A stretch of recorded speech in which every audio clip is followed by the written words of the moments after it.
नमस्कार मित्रमैत्रिणींनो, मी विजया परब तुम्हा सर्वांचे स्वागत करते.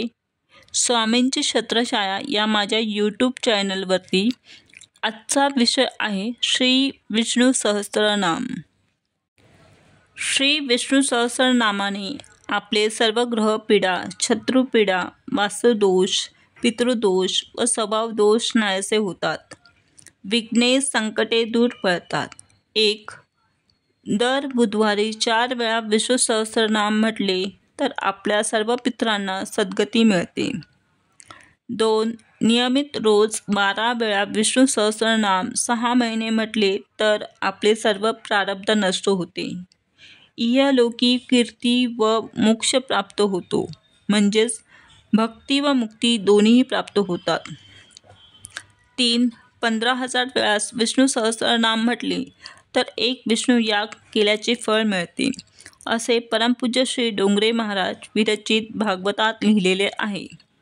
4. एकादशीच्या रात्री 12 वाजता स्नान करून श्री विष्णूंपुढे म्हणजेच राम, बालाजी, पांडुरंग, कृष्ण, फक्त नृसिंह नको, तुपाचा दिवा व उदबत्ती लावून विष्णू सहस्त्रनामाचे 12 पाठ 12 एकादशींना केले तर साक्षात भगवंताचे दर्शन होते.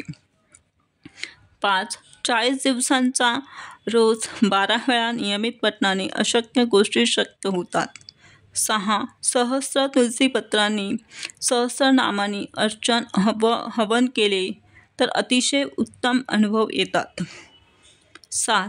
बालकृष्णाला तुलसी अर्चन करून मुलांकडून रोज एकदा विष्णू सहस्त्रनाम म्हणून घेतले तर त्यांचे उच्चार स्पष्ट व शुद्ध होण्यास मदत होते.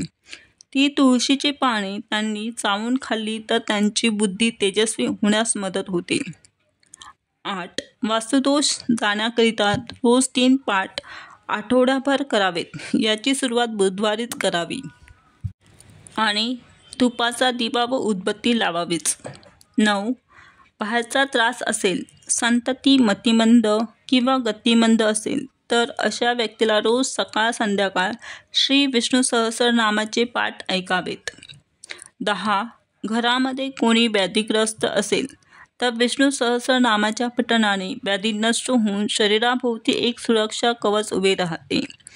11. श्री विष्णू मंदिरात बसून जो कोणी या स्तोत्राचा पाठ करतो त्याचे सर्व अहित नाहीसे होते, त्याला छळणाऱ्या सर्व गोष्टींचा परिहार्य होतो. 12. श्री विष्णू सहस्त्रनामासाठी जो रुद्राक्ष विमोचन विधी दिला आहे त्याच्याऐवजी विष्णू सहस्त्रनामाच्या आधी व शेवटी 3 वेळा ओम नमः शिवाय आणि 3 वेळा ओम नमो भगवते वासुदेवाय असा जप करावा. 13.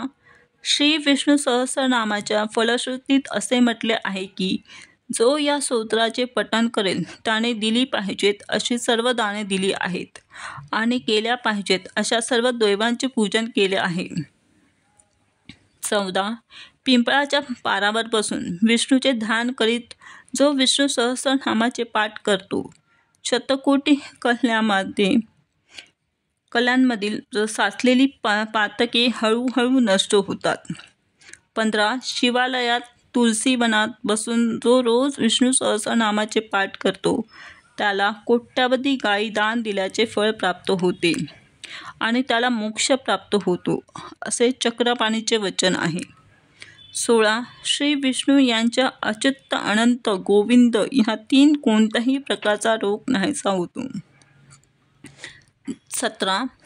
आपल्याला कुठल्याही कामासाठी घरातून बाहेर पडायचे असेल तर तेव्हा उंबरठ्याबाहेर उजवे पाऊल ठेवण्याआधी म्हणा 4 वेळा नारायण नारायण नारायण आणि नारायण असे नाम घ्यावे.